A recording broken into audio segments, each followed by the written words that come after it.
গরমের একটি প্রিয় ফুল বোগেনভেলিয়া, আর এই গরমে আপনাদের খাওয়াবো ডিম ভাপা। এটি একটু অন্য স্বাদের গন্ধরাজ ডিম ভাপা। নমস্কার, কেমন আছেন সবাই? দিনলিপির আরেকটি দিনে আপনাদের স্বাগত জানাই। চলুন তাহলে দেখে নিই এই ডিম ভাপা করতে কী কী লাগবে। এই 4-5টা মতো কাজু বাদাম ভিজিয়ে রেখেছি আগে থাকতে, আর এর মধ্যে দিয়ে দেব 2 চামচ মতো সাদা তেল। তিল দেওয়ার দরুন পেটটা কিন্তু বেশ ঠান্ডা থাকবে, তাই গরমে ডিম খেলে কোনো রকম অসুবিধাই হবে না। আর দিয়ে দেবো এখানে 50 গ্রাম মতো টক দই। আর ওই যে ডিম ভাপার প্রধান উপকরণ গন্ধরাজ লেবু। এই গন্ধরাজ লেবুর এই সবুজ অংশটুকু খুব সাবধানে কুড়িয়ে টক দই, তিল আর কাজু বাদামের সঙ্গে পেস্ট করে নেব। শুধুমাত্র সবুজ অংশটাই ঘষে ঘষে দিতে হবে, সাদা অংশটা যেন না পড়ে যায়, তার কারণ সাদা অংশটা তেতো হতে পারে।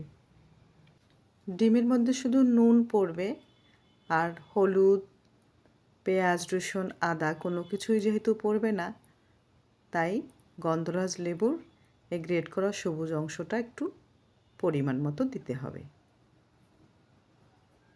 যাতে ডিমের আষ্টে গন্ধটা না আসে। আর ওই ডিম ভাপা কিংবা রান্না করতে গেলে যেমনটা আমরা ডিম আড়াআড়ি করে এভাবে একটু চিড়ে নিই, সেটাই এভাবে চিড়ে নিতে হবে যাতে মশলাগুলো ভিতরে ঢুকে যায়। এবার দিয়ে দেব পরিমাণ মতো নুন, আর দিয়ে দেব একটুখানি গোলমরিচ। এখানে যেহেতু লঙ্কা বাটা দেইনি কিংবা লঙ্কার গুঁড়ো,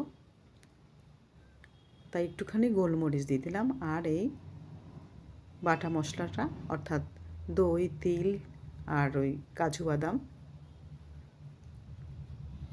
আর একটুখানি এবার আর একটু গন্ধরাজ লেবু আমি গ্রেট করে দিয়ে দেবো, যাতে গন্ধরাজ লেবুর গন্ধটা পাওয়া যায়। আর দিয়ে দেবো 2-4 ফোঁটা ওই গন্ধরাজ লেবুরই রস। নাম যেহেতু গন্ধরাজ ডিম ভাপা, তাই গন্ধরাজ লেবু তো একটু বেশি দিতেই হবে।